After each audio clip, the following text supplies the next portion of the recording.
हरे कृष्णा। तो आप सभी भक्तों का हार्दिक अभिनंदन है, स्वागत है। तो आज की इस गीता कक्षा में हम जानेंगे कि बैटलफील्ड में भगवान कृष्ण कब हंसे थे और क्यों हंसे थे। तो इसके लिए हम चलते हैं भगवद गीता के दूसरे अध्याय के 10वें श्लोक में, जहां पर संजय सुना रहे हैं धृतराष्ट्र को। हम्म, और इस श्लोक में बोलते हैं, तमुवाच ऋषिकेश प्रहसन्नीव भारत सेनयोरुभयोर्मध्ये विषिदन्तमिदं वच। शब्दार्थ, तम उससे, उवाच कहा, ऋषिकेश इंद्रियों के स्वामी कृष्ण ने, प्रहर्षन हंसते हुए, इव मानो भारत, हे भरतवंशी धृतराष्ट्र, सेनयो सेनाओं के, उभयो दोनों पक्षों की, मध्य बीच में, विषिदंतम शोक मग्न, इदम यह निम्नलिखित, वचः शब्द। अनुवाद और तात्पर्य शिल प्रपात के द्वारा शिल प्रपात की जय। अनुवाद, हे भरतवंशी धृतराष्ट्र, उस समय दोनों सेनाओं के मध्य शोकमग्न अर्जुन से कृष्ण ने मानो हंसते हुए शब्द कहे। तात्पर्य, दो घनिष्ठ मित्रों अर्थात ऋषिकेश तथा गुड़ाकेश के मध्य वार्ता चल रही थी। मित्र के रूप में दोनों का पद समान था, किंतु इनमें से एक स्वेच्छा से दूसरे का शिष्य बन गया। कृष्ण हंस रहे थे क्योंकि उनका मित्र अब उनका शिष्य बन गया था।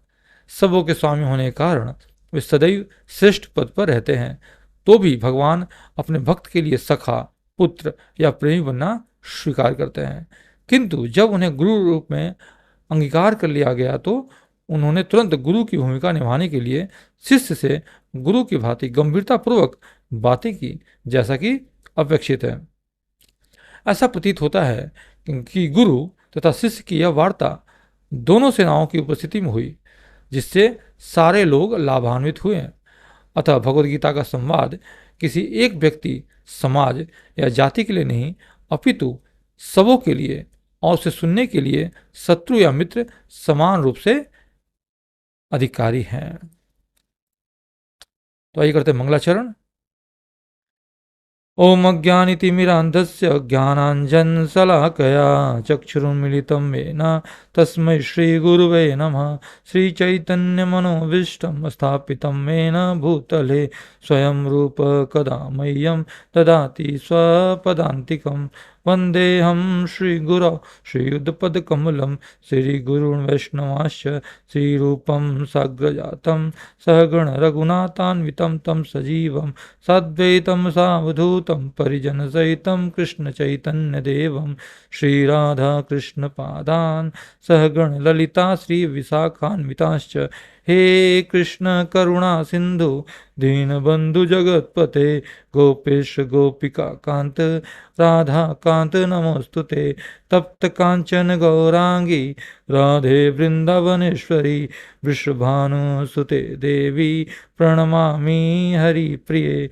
वाञ्छाकल्पतरुभ्यश्च कृपा सिन्धुभ्येव च पतितानां पावनेभ्यो वैष्णवेभ्यो नमो नमः। जय श्री कृष्ण चैतन्य प्रभु नित्यानंद श्री अद्वैत गदाधर श्रीवासादि गौर भक्त वृंदा।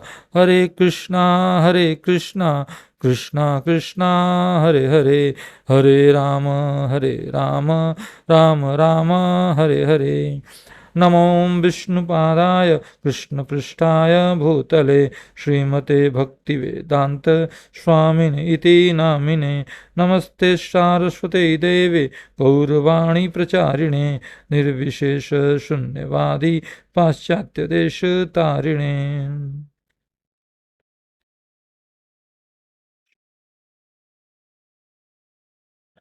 हरे कृष्णा। तो आपसे तो हार्दिक अभिनंदन पुनः एक बार। तो जो आज है का जो श्लोक है, बहुत ही महत्वपूर्ण है श्लोक ये। इसमें भगवान कृष्ण की हंसी का वर्णन किया गया है कि भगवान आखिर कृष्ण जो है हंसे क्यों। हम्म, तो देखिए, अगर हम इसके पहले श्लोक में जाते हैं तो वहां क्या होता है, अर्जुन अपना और भगवान दोनों का पक्ष सामने रखकर विचार करता है ना।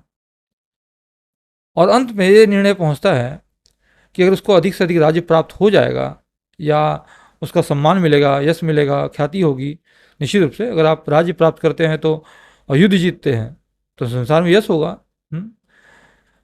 और राज्य मिलेगा, धन मिलेगा, वैभव मिलेगा। परंतु जो हृदय में जो शोक है, जो चिंता है, जो दुख है, वे दूर नहीं होंगे। इसलिए अर्जुन को युद्ध न करना ही ठीक मालूम हुआ पड़ा। यद्यपि जो अर्जुन है भगवान की बातों का सम्मान करते हैं, आदर करते हैं और मानना भी चाहते हैं उनकी बातों को, परंतु उनके भीतर जो युद्ध करने की बात जो ठीक ठीक जच नहीं रही है। इसलिए अर्जुन अपने भीतर जो है, जो बातें हैं, उसको स्पष्ट रूप से साफ साफ कह देते हैं क्या, कि मैं युद्ध नहीं करूंगा। और अभी से श्लोक में क्या है कि यहां पर जो संजय है वो बता रहे हैं भगवान का की हंसी के बारे में, कि जब अर्जुन ने ये कहा कि मैं युद्ध नहीं करूंगा, तो भगवान के मन में क्या क्या प्रतिक्रियाएं हों। पहली प्रतिक्रिया तो ये हुई कि भगवान को इस बात पे हंसी आई कि जो अर्जुन के मन में जो युद्ध का भाव था वो अब विषाद में बदल गया। यानी कि अर्जुन जो है शोक संतप्त हो गए अपने परिजनों को देख के। और दूसरी बात, अर्जुन पहले 7वें श्लोक में कहा था क्या, कि मैं शरणागत हूं आपका, मुझे ज्ञान दीजिए, मुझे शिक्षा दीजिए, मैं युद्ध करूं या ना करूं, मेरे को क्या करना चाहिए इसकी शिक्षा दीजिए। और यहां पर बिना कुछ मेरे बोले, मेरी तो आज्ञा नहीं हुई, लेकिन उसने कहा क्या, कि मैं युद्ध नहीं करूंगा। यह देखकर भगवान को हंसी आ गई। क्योंकि क्यों ऐसा हुआ, क्योंकि जब आप शरणागत हो गए हम किसी गुरु के, तो वहां पर किंतु परंतु इफ बट जो है ना, ये भाव नहीं होना चाहिए, है ना। हमें बस केवल और केवल जो जिसके शरण हुए हैं हम, उसकी बात माननी है। जबकि यहाँ क्या है, अर्जुन के मन में चूंकि द्वंद्व चल रहा है, इसलिए उन्होंने निर्णय सुना दिया अपना खुद, भगवान ने आगे नहीं दी, उन्होंने खुद निर्णय सुना दिया कि मैं युद्ध नहीं करूंगा। और जब भगवान ये सुना तो उनको हंसी आ गई, क्योंकि वो समझ गए कि अर्जुन की शरणागति अभी पूरी तरह से नहीं हुई है।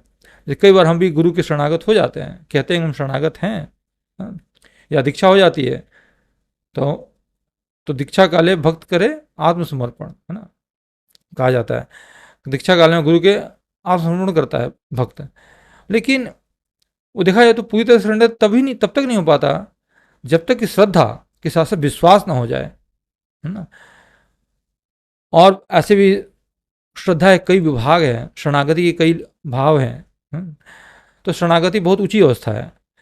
तो पहले तो व्यक्ति क्या करता है, श्रद्धा डेवलप करता है, गुरु के प्रति, आचार्य के प्रति, फिर विश्वास करता है, और फिर धीरे धीरे उत्तरोत्तर प्रगति करता हुआ वो आगे बढ़ता है, अंत में शरणागति होती है। तो यहाँ पर भी अर्जुन की स्थिति यही है, भगवान के प्रति श्रद्धा तो है लेकिन उनके वचनों पर विश्वास नहीं है पूरी तरह से, है ना। वो भी संदेह कर रहे हैं भगवान के वचनों पे, इसलिए उनकी बात नहीं मान रहे हैं। और अपना निर्णय वो खुद सुना दिया उन्होंने कि मैं युद्ध नहीं करूंगा।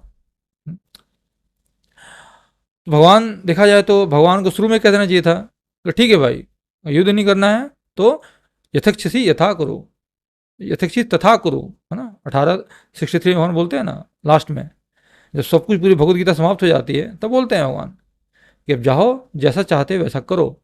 नहीं, अभी भगवान ने नहीं कहा ये बात, क्योंकि उनको पता है कि जो अर्जुन की स्थिति है अभी वर्तमान स्थिति अच्छी नहीं है, वो मोह में है, मोह के द्वंद्व में है, फंसा हुआ है वो, है ना। तो सभी भगवान ने ऐसा कुछ नहीं कहा, नहीं, लेकिन अर्जुन ने अपना निर्णय पहले ही सुना दिया। तो इस बात पे भगवान को हंसी आ गई। अब यहां पे क्या है कि हे भरतवंशी धृतराष्ट्र, उस समय दोनों सेनाओं के मध्य शोक मग्न अर्जुन से कृष्ण मानो हंसते हुए शब्द कहे। अब यहां पे एक शब्द आ रहा है भारत, है ना। तमुवाच ऋषिकेश प्रहसन्नी व भारत। अब भारत जो शब्द है वस्तुतः इसका अर्थ क्या है, कि जिसका जन्म इस भरत खंड में हुआ है, वो उसका नाम, उसको कहेंगे हम भारत। जैसे कई बार धृतराष्ट्र को, दुर्योधन को, युधिष्ठिर को, भीम को, भीष्म को कई बार भारत शब्द से अलंकृत किया गया है, मतलब इनका जन्म भारत में हुआ है, इसलिए यहाँ भारत शब्द का प्रयोग किया गया है। अब देखिए, कई बार लोग बोलते हैं ना भरत से भारत बना, हमारे आचार्य कहते हैं ऐसा कि जो ऋषभ देव थे, हाँ, उनके 100 पुत्र थे, उनमें जो सबसे बड़े थे उनका नाम था क्या, भरत। उनके नाम पे ये जो देश का नाम भारतवर्ष पड़ा, है ना। और जो भरत हैं, और भी हुए भरत, जैसे कि श्री राम के जो छोटे भाई थे भरत, जो कैकई के पुत्र थे, हाँ, उनका जो चरित्र है वो रामायण में मिलता है। फिर राजा दुष्यंत के पुत्र थे भरत, हाँ, जिनकी माता से थी शकुंतला, इनका चरित्र भी आता है, भागवत के 9वें स्कंद में वर्णित है। तो ये भी एक भरत हुए। लेकिन इस भारतवर्ष का नाम जो है वो वस्तुतः पड़ा ऋषभ देव के जो 100 पुत्रों में जो सबसे बड़े थे भरत महाराज, उनके नाम पे इसका नाम भारतवर्ष पड़ा, ठीक है। लेकिन भारत जो शब्द है वो उसको कहते हैं जिनका जन्म भारतवर्ष में हुआ, इसलिए वो भारत यहाँ कहा जा रहा है, ठीक है। और अब यहाँ क्या है, एक और शब्द है तमुवाच ऋषिकेश, यानी कि ऋषिकेश। अब यहाँ पर ऋषिकेश शब्द क्यों प्रयोग किया गया, देखिए चूंकि भगवान क्या है, भगवान है अंतर्यामी ना, सबके मन की बात जानते हैं, हृदय की बात जानने वाले हैं, है? और यहाँ पर अर्जुन के हृदय की बात, जो उनके हृदय में जो मोह का जो वेग है जो प्रकट हुआ है, और उनको राज्य मिलता है तो भी वो शोक संतप्त रहेंगे, और राज्य नहीं मिलता है तो अपने बंधु बांधवों को नहीं मारने की इच्छा के कारण वो शोक संतप्त है, मोह से ग्रस्त है।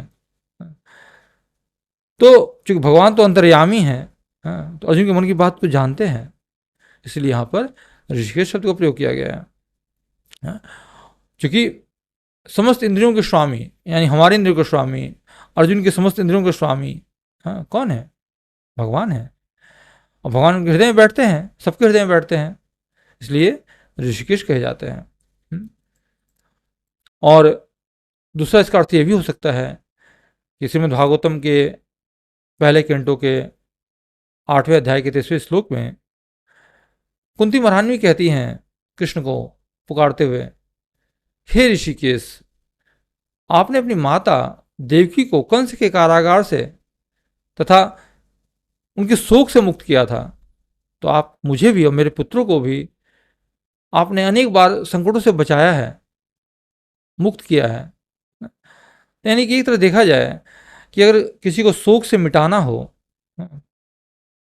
तो वो शोक से कौन मिटा सकता है। हमने अभी पिछले श्लोक में ही समझा था कि शोक हमारा तभी मिट सकता है जब हम कृष्ण की शरणागति ग्रहण करते हैं, है ना। तो इसलिए भी यहाँ पर जो संजय हैं ऋषिकेश शब्द का प्रयोग कर रहे हैं कि जिस तरह से देवकी माता का और कुंती का शोक दूर किया था, उसी प्रकार जो कृष्ण हैं वो अर्जुन का शोक भी दूर करेंगे। ठीक है, तो ये हो गया यहाँ पर ऋषिकेश शब्द की व्याख्या। अब हम समझते हैं कि भगवान जो यहाँ हंस रहे हैं, तभी हमने 3 बातें जानी कि भगवान क्यों हंस रहे हैं। लेकिन एक बात और है यहाँ पर, कई बार क्या होता है, हमें किसी का शोक दूर करना हो तो हम अपनी मुस्कुराहट से, अपनी हंसी से उसके शोक को दूर करना चाहते हैं। क्योंकि अर्जुन क्या है, अभी विषादग्रस्त है, उनका मुंह लटका हुआ है, मोह से ग्रस्त है। तो एक ये वाणी की तपस्या भी है कि अगर कोई शोक में डूबा हो तो हमें हंसते हुए से बात करनी चाहिए, जिससे कि उसका जो शोक है वो दूर हो सके। इसलिए भी यहाँ पर अर्जुन जो कृष्ण हैं वो मुस्कुरा रहे हैं। और इसका एक और कारण भी है कि जब कुरुक्षेत्र के मैदान में कौरव पक्ष की सेना ने अर्जुन को इस स्थिति में देखा कि उन्होंने गांडी धनुष अपने रथ पर रख दिया है और सर झुकाए बैठे हैं, तो उनको एक प्रसन्नता हुई कि लगता है कि अर्जुन को युद्ध करने की इच्छा नहीं है, इसलिए वो शोक संतप्त हैं और अब युद्ध नहीं करेंगे। भगवान ने मंद मुस्कान से, मंद हंसी से उनको सूचित कर दिया कि नहीं, अर्जुन के मन में कुछ और चल रहा है। तो ये आप भूल ना करें कि युद्ध अर्जुन नहीं करेंगे, अर्जुन युद्ध करेंगे, है ना। तो चूंकि भगवान अब सैनिकों के हृदय में तो बैठे हुए हैं ना, उनकी बात को भी जानते हैं, तो शत्रु पक्ष की सेना को भी जानते हैं, अर्जुन को भी जानते हैं। तो यानी कि भगवान अपने एक हंसी से कई लोगों का समाधान कर रहे हैं, देखा जाए तो। तो हमें भी कभी भी हंसना चाहिए, तो किसी को दुख देने के लिए नहीं हंसना चाहिए, है ना। जैसे हम पर दुख दुखी होते, पर दुख हम सुखी होते हैं, है ना, और किसी सुख में देख के हम दुखी होते हैं। वस्तुतः हमें किसी के वास्तविक दुख को देख के हमें वस्तुतः उसको शोक से निकालने का प्रयास करना चाहिए। इस संसार में हर व्यक्ति दुखी है, 3 ताप से और 4 दुख, है ना, उससे दुखी है वो। तो हमें एक हर एक व्यक्ति को चाहिए कि ये कृष्ण भावनामृत है जो हमारे श्रील प्रभुपाद ने जो पूरे संसार में दिया, बांटा, उसको हम घर घर पहुंचाएं और वो गीता का वो ज्ञान दें, वो गीता बांटें, जिससे कि सबका जो मन है और हृदय जो है शोक से दूर हो सके और मन उनका प्रसन्न हो सके। तो हमारी सबकी ड्यूटी बनती है। क्योंकि लगभग 99% लोग जो है दुनिया में दुखी हैं, क्योंकि संसार में वो सुखी होना चाहते हैं। संसार क्या है? दुखालय है, अशाश्वत है, दुखों का घर है ये, यहाँ हम सुखी नहीं हो सकते। और ये नष्ट होने वाला भी है। अगर कोई सोचे कि नहीं हमें सुखी होना है किसी कीमत पे, तो उसको समझना चाहिए कि संसार ऐसे ही मिटने वाला है, मरने वाला है। हर चीज़ जो है इस संसार में उसका पतन हो रहा है। हाँ?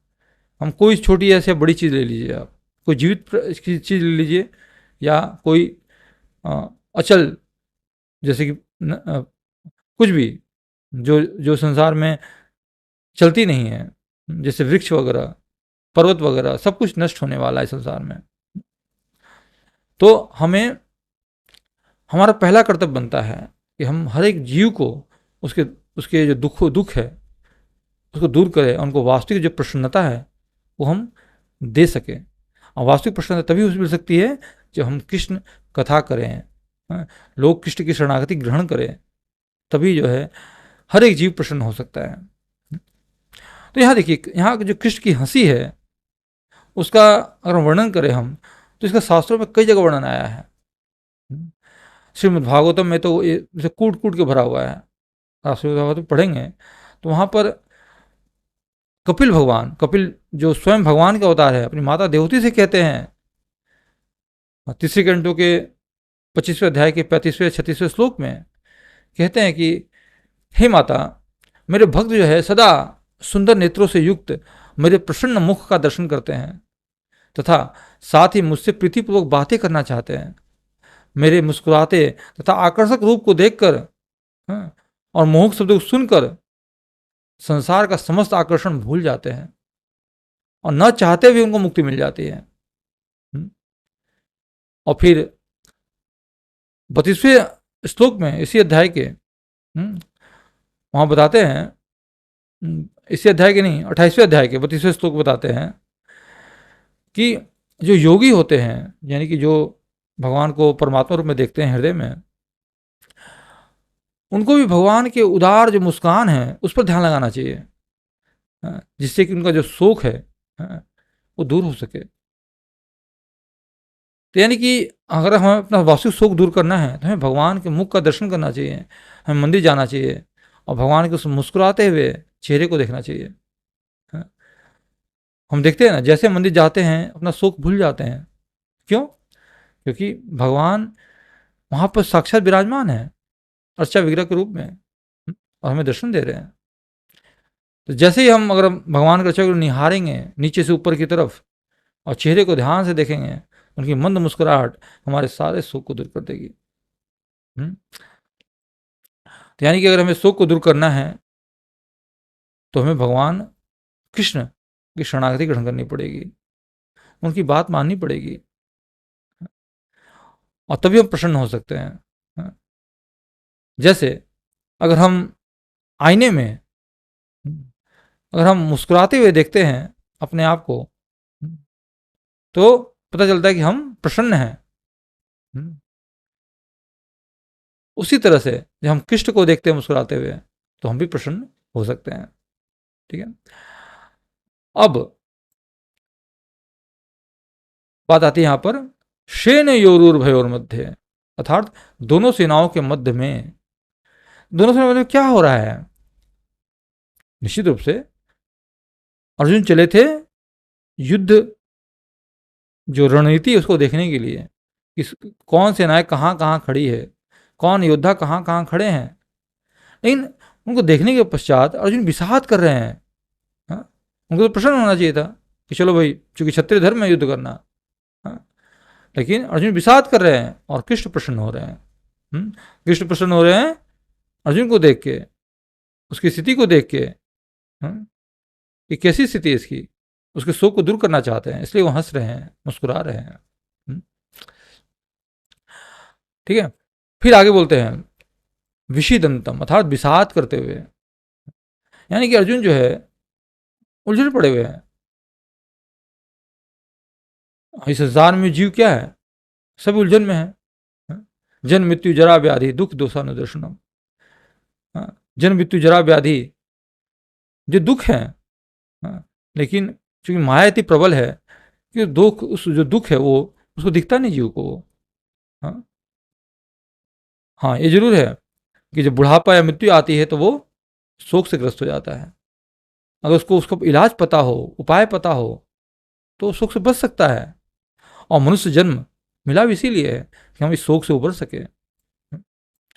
लेकिन वो चाहकर भी प्रयास नहीं करता, और धन संचय में, आर्थिक विकास में वो लगा रहता है, किसी वो सुखी हो जाएगा, लेकिन वो सुखी नहीं होता। जैसे एक गधा होता है, मालिक क्या करता है, गधे के आगे एक मूली टांग देता है और भारी बोझ उसकी पीठ पे। गधा सोचता है कि जब वो आगे बढ़ेगा तो उसको मूली प्राप्त हो जाएगी, और वो चलता जाता है उस बोझ को ढोते हुए। अंत में मिलता भी है, तो क्या, मूली मिलती है, वो मूली जिसके लिए वो पूरा रास्ता उससे चला। और फिर वो मेहनत करता है, फिर अगली खुराक, अगली मूली की खुराक के लिए। वो आज़ाद रह सकता था, क्यों, क्योंकि उसके चारों तरफ घास है। वो डिपेंडेंट हो जाता है मालिक पे। और वो इस तरह से संसार में एक बोझ ढो रहा होता है। उसी तरह हम मनुष्य भी, हम भी जो है फ्यूचर प्लानिंग के लिए, धन संचय के लिए, आर्थिक विकास के लिए खूब मेहनत करते हैं, जी तोड़ मेहनत करते हैं। अपनी इंद्रियों को जो है हम गला डालते हैं, सुखा डालते हैं। खून पसीने की कमाई से अपने परिजनों का भरण पोषण करना चाहते हैं, उनकी तृप्ति करना चाहते हैं, उनको चाहते हैं सुखी हो जाए कोई। लेकिन वस्तुतः ऐसा करते हैं ना, तो इस जीवन में दुख मिलता ही है हमें, तमाम तरह के रोग ग्रस्त हो जाते हैं हम, और बुढ़ापा आ जाती है, और फिर एक समय के बाद मृत्यु भी आ जाती है, और हमारे जीवन की जो लीला है वो समाप्त हो जाती है। लेकिन अगर हम कृष्ण भक्तों का संग करते हैं, इस गीता का संग करते हैं, तो हमें आभास हो सकता है कि इस मृत्यु से कैसे बचा जाए। केवल आर्थिक धन संचय करना, आर्थिक विकास ही जीवन नहीं है। हमें लाइफ को बैलेंस करके चलना पड़ेगा, जिससे कि वर्णाश्रम धर्म के माध्यम से, धर्म अर्थ काम के माध्यम से आगे हम मोक्ष को भी प्राप्त कर सकें। क्योंकि धर्म अर्थ काम के बारे में लोगों को पता है केवल मनुष्य जीवन में, नहीं, जो वर्णाश्रम धर्म को फॉलो करता है वो धर्म अर्थ काम और मोक्ष, ये चारों पुरुषार्थ को फॉलो करता है, और इससे ऊपर तो कृष्ण भक्ति है। लेकिन वर्णाश्रम धर्म को जो सही सही फॉलो करता है, वही वस्तुतः बाद में उनको भक्ति मिल पाती है, किसी भक्ति कृपा से, या नियमों को सही सही पालन करने से। क्योंकि जब हम इन 4 पुरुषार्थों का सही सही पालन करते हैं तो हमें सत्वगुण डेवलप होता है, और सत्वगुण ही जो है भक्ति की नींव है। सत्वगुण से ही जो है हम भक्ति के एरिया में प्रवेश कर सकते हैं। हम जो हमारे शास्त्र है, आचार्य हैं, गुरु हैं, उनके वचनों को समझ पाते हैं। इसीलिए हमें अपनी जो व्यर्थ की चिंता, जो शोक है, संसार में जीने के लिए जो संघर्ष है, हाँ, उसको हमें अपने वैचारिक स्तर पर लाना पड़ेगा। हाँ, अपने इस मनुष्य जीवन को समझना पड़ेगा, और तब जाके हम जो है इस क्षेत्र में प्रवेश कर सकते हैं। हम अपने शास्त्र को सुनने में, शास्त्र को पढ़ने में और गुरु के वचनों को पालन करने में अपना जो बुद्धि है, जो विवेक है, उसको गंभीरता से लगा पाएंगे। नहीं तो क्या होगा, संशय संशयात्मा विनश्यति, नहीं तो संशय की स्थिति रहेगी कि क्या सही है क्या गलत है। वो अपना सही सही निर्णय ले नहीं पाएगा। यानी कि अपने जो कष्टपूर्ण स्थिति है उसको समझना ही ज्ञान है। जब समझ जाएंगे हम कि हमारी वास्तविक स्थिति क्या है, हम संसार में क्यों आए हैं, हम कौन हैं, तभी जो है हम इस अज्ञान से उबर सकते हैं और ज्ञान में प्रवेश कर सकते हैं। और जब तक मनुष्य अपने कष्टों के विषय में जिज्ञासा नहीं करता ना, तब तक वो अपने कष्टों का हल है समाधान नहीं कर पाता। तो प्रत्येक मानव को समझना चाहिए कि किस तरह से इन कष्टों का समाधान ढूंढे। वो समाधान क्या है कि हम कष्ट क्यों उठा रहे हैं, कहाँ से आए हैं, मृत्यु के बाद कहाँ जाएंगे। हाँ? और वस्तुतः जो ये ऐसा जो चिंतन करता है, मनन करता है, वस्तुतः वही भगवत गीता को समझने का सुपात्र विद्यार्थी है। वही भगवत गीता समझ सकता है। ठीक है, तो हमें वास्तविक स्थिति अपनी को समझनी पड़ेगी। फिर क्या है, इसके बाद शब्द आता है इदम वचः, अर्थात यह वचन। अर्थात संजय कह रहे हैं कि ऋषिकेश ने ये वचन कहे। अब कौन से वचन कहें, वो अगला श्लोक इसका होगा कि कौन से वचन कहें। नहीं, जो भी है, आज इस श्लोक का यही भाव है कि हमें कृष्ण की शरणागति लेनी है, तभी हमारा जीवन जो पवित्र हो सकता है। यदि हम कृष्ण को प्रसन्न कर लें, तभी हम भगवत गीता जो यथारूप है उसे ज्ञान को समझ पाएंगे, और इसका संपूर्ण जो संसार में वितरण है वो कर पाएंगे, चाहे मौखिक रूप में हो या गीता के रूप में हो। ठीक है, तो आज के इस श्लोक का यही भाव है। आपसे भक्तों का बहुत बहुत धन्यवाद। हरे कृष्णा।